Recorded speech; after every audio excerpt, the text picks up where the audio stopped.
대한민국은 동북아 경쟁의 중심에 자리 잡게 되면서 우리의 의지와는 상관없이 강력한 국방력을 반드시 확보해야 하는 숙명에 놓이게 됐습니다. 세계 패권을 두고 미국과 중국이 해상력을 집중시키고 있고, 일본 역시 과거의 명광을 되찾겠다며 해군력 강화에 집중하고 있습니다. 이런 흐름에서 살아남기 위해서는 우리도 이에 대응할 수 있는 전투력을 증강시켜야 합니다. 과거 중국 때문에 길을 피지 못하던 대만조차 대대적인 권한 계획을 발표했을 만큼 지금 동북아는 언제 전쟁이 터져도 이상하지 않으리만큼 일촉즉발의 상태입니다. 이 때문에 현재 동북아의 건함 경쟁은 세계대전 직전 유럽을 방불케 할 정도인데요. 일각에서는 다음 세계대전이 곧 동북아시아에서 일어날 것이라며 우려를 표하고 있습니다. 그런데 이런 엄청난 군비 경쟁의 중심에서 대한민국이 큰 파문을 일으키고 있습니다. 바로 장보고 상급 잠수함의 일본함 도산 만창호가 전력화됐기 때문인데요. 지금까지 중국과 일본은 우리 해군의 잠수함 전력을 경계하면서도 내심 무시해왔습니다. 우리 잠수함 승무원들의 엄청난 실력은 인정하고 있지만 독일 잠수함을 라이선스 생산한 1000톤급 잠이나 만드는 한국이 자신들의 잠수함 전력을 넘을 수는 없을 것이라 생각했기 때문인데요. 그런데 그들의 오판과 달리 우리의 도산 안창호급은 그들의 생각을 정면에서 산산조각 내고 있습니다. 도산 안창호급은 핵잠수함에 버금가는 3000톤급의 대형 함정일 뿐 아니라 SLBM을 발사할 수 있는 수직발 사관과 차세대 어뢰까지 가진 우리 해군의 강력한 비수입니다. 이에 한국이 자신들을 역전할까 우려한 중국과 일본 역시 연달아 차세대 잠수함을 건조하고 있는데요. 그래서 준비했습니다. 오늘은 동북아 국가들이 한국의 잠수함 전력을 두려워하는 이유에 대해서 알아보겠습니다. 사실 한국의 잠수함 개발은 중국과 일본에 크게 뒤집니다. 보다 정확히 말하자면 해군력 자체에서 중국과 일본의 상대가 되지 않았습니다. 이는 근대 이후 거의 100여 년간 이어져 온 격차입니다. 1894년 청나라의 북양함대와 일본의 대함대가 격돌할 때 조선은 제대로 된 근대식 군함 한 척도 없었습니다. 그로부터 10년 후인 1904년 일본이 수척의 전함을 이끌고 러시아 발틱 함대를 침몰시킬 때 우리 해군은 일본이 9년 동만 운영하다 떠넘긴 화물선을 개조한 양모호만 보유하고 있었습니다. 심지어 이 배도 사기를 당해산 배였는데요. 일본이 25만엔을 주고 사서 9년이나 굴린 화물선을 당시 우리의 국방비의 4분의 1과 맞먹는 55만 엔에 샀기 때문입니다. 그조차도 일본이 약속한 항해술 교육을 해주지 않마 독립 이후에도 우리 사망은 그리 개선되지 않았습니다. 오랫동안 미군이 공여한 기어링급에 의존하는 굴욕의 시절을 보내야 했습니다. 상황이 이러한데 당연히 잠수함 개발은 언감생심 꿈도 꿀 수 없었습니다. 반면 중국은 1960년대부터 소련의 로미오급을 034명이라는 이름으로 라이선스 생산했고 1969년에는 우한의 무참 조선소에서 035형 링급을 건조했습니다. 크기도 상당했는데요. 만재 2100톤으로 현재 우리 군의 주력함인 손원 1급보다 큰 잠수함입니다. 물론 성능상의 문제가 심각하지만 그럼에도 불구하고 우리 대한민국보다 잠수함을 자체 건조한 역사가 깊다는 것만은 사실입니다. 그래서 미국과 경쟁하며 서방 기술을 쓸 수 없음에도 수적으로는 전 세계에 어디에 내놓더라도 꿀리지 않는 전력을 갖추고 있습니다. 또한 중국 최초로 A2를 탑재한 송급은 1994년 첫 건조를 시작해 10척 이상이 배치되었습니다. 001 우리가 갖지 못한 원잠 전력 역시 상당한데요. 한급 공격원잠을 1974년 최초로 취역시켰으며 이후 시아급 공격원잠을 1983년 취역시켰습니다. 현재는 상급 공격원잠과 진급 전략원잠 등 2세대 원잠을 운영하고 있으며 차세대 전력원잠인 단급의 개발을 추진하고 있습니다. 이렇게만 보면 한중의 격차가 정말 어마어마한데요. 중국이 우리 잠수함 부대의 실력을 두려워할지먼정 우리 전력을 무시할 만하다는 생각도 들긴 합니다. 하지만 우리의 잠수함 개발사를 따져보면 중국이 우리를 절대 무시할 수 없는 이유가 있습니다. 대한민국은 이미 오랜 경험으로 외상군함에 의존해서는 안 된다는 사실을 뼈저리게 느끼고 있었습니다. 그래서 국산 호위함인 울산급 호위함을 건조하는 한편 독자적인 잠수함 개발을 추진했는데요. 국내 역량을 고려해 소형인 돌고래급 잠수정부터 개발을 시작했습니다.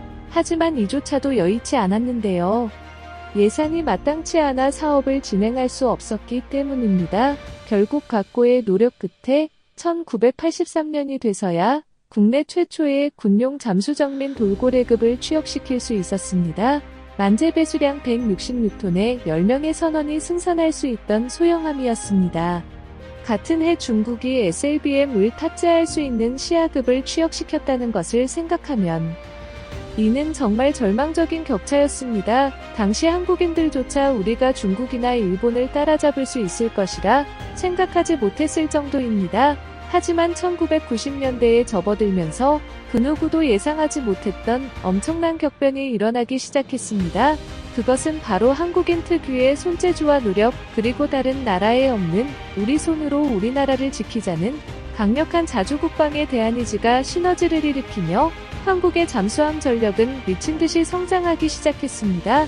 1991년 독일 HDW사에서 한 척의 잠수함이 건조됐습니다. 지금까지도 우리 군에서 활약하고 있는 장보고급 1번함 장보고가 바로 그 주인공이었습니다.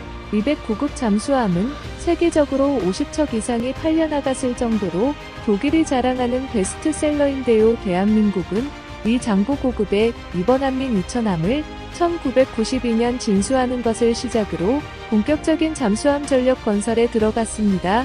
대무조선해양이 건조를 맡아 IMF 매도굴하지 않고 1992년부터 2000년까지 거의 해마다 한 척씩 진수시키며 총 8척을 건조했습니다. 그런데 이때부터 우리 잠수함 승조원들은 중국, 일본이 전혀 상상하지 못한 대활약을 펼치기 시작했습니다.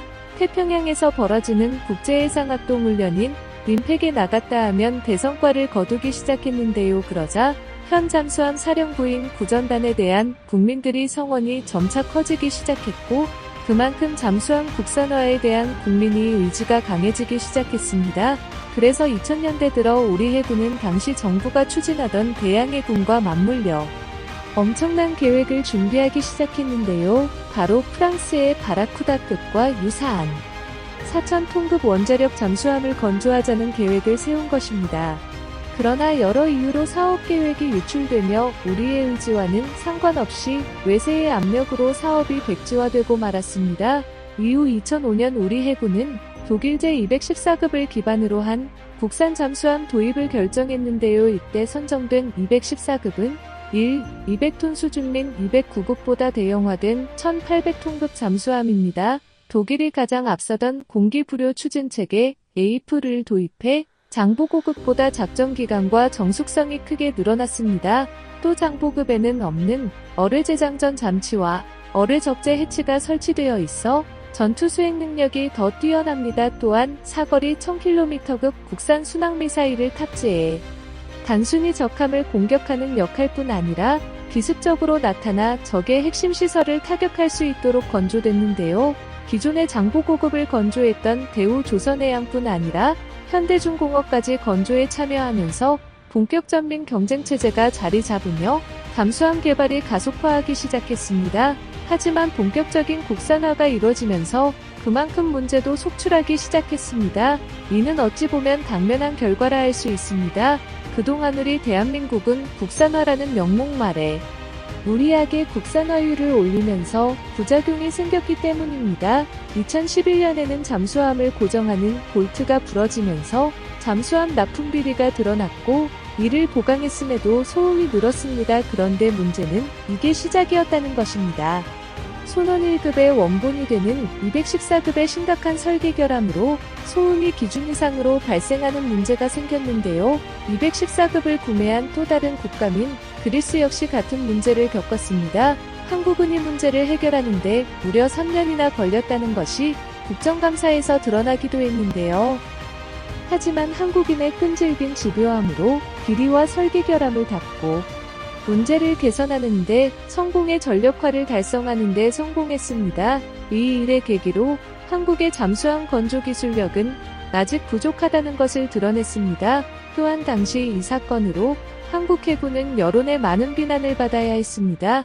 하지만 모든 해군 고위 인사들이 하나같이 방산비리를 일으켰던 것은 아니었는데요. 그런 인사들은 아주 극소수일 뿐 대한민국의 안보를 걱정하는 사람들이 더 많았습니다. 그래서 이런 부족함을 사전에 인지하고 극복했기에 우리의 잠수함 건조 기술은 한 단계 진일보했습니다. 이제는 단순히 국산 잠수함을 건조하는 것을 넘어 인도네시아에 잠수함 3척을 수출하며 세계에서 5개뿐인 잠수함 수출국의 지위를 확보했으며 필리핀, 인도 등 세계 각국의 잠수함 수출을 타진할 정도로 발전했습니다. 이렇게 축적한 기술로 한국 해군은 이전까지와 차원이 다른 국산 잠수함 도입을 결정하게 됐습니다. 214급보다 만재 배수량이 2배나 늘어난 장보고 상급민 도산 만창 5급의 건조 및 도입을 확정 지었습니다. 사실 도산 안창 5급의 장기 소요가 결정된 것은 손원 1급 일본 한민 손원이람이 진수된 2006년보다 빠른 2005년입니다.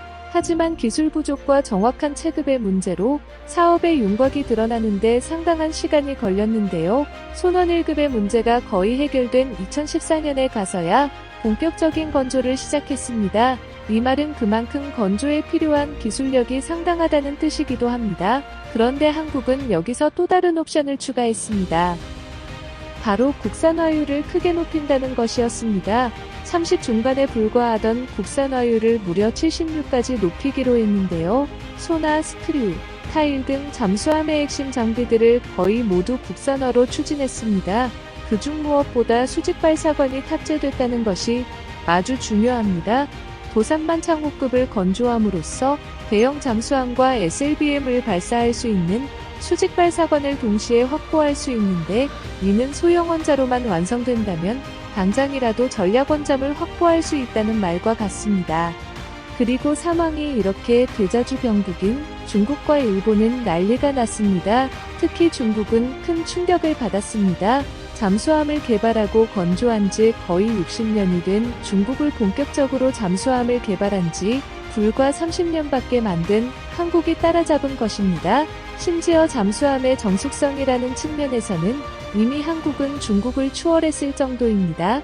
그런데 우리보다 배나 더 긴건한 역사를 갖고 있는 중국을 따라잡은 기술은 이뿐만이 아닙니다. 이 기술 때문에 한국의 잠수함은 세계 어디에 내놔도 홀리지 않을 정도의 은밀성을 확보했는데요. 그런데 그 기술이 충격적인 것이 그 어느 나라도 성공하지 못했던 기술을 오직 세계에서 한국만이 성공했기 때문입니다.